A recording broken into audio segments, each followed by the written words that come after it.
You know, after today, and there's even more to come, you could get one of those ambulance chasing lawyers and try to sue me for mental anguish. Oh my gosh.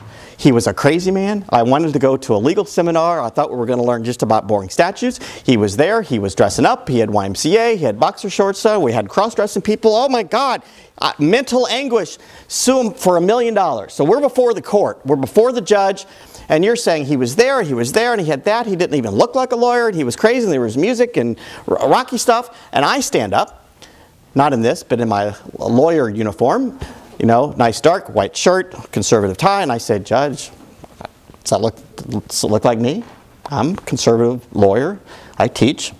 I don't do anything crazy like that. Okay? How are you going to prove it?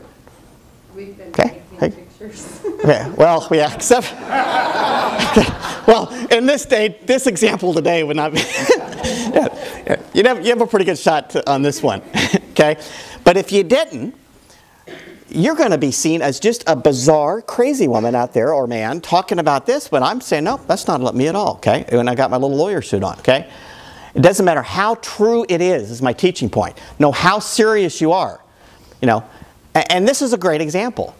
Those of you who haven't been to my seminars before, you're going to go tell a significant other or somebody about all this crap, and they're going to say, no. He's a lawyer? No way. What are you smoking? Okay? They're going to say there's no way. Okay? Unless you had paper, pixels, documentation, even the truest thing is not going to be proven in a court of law.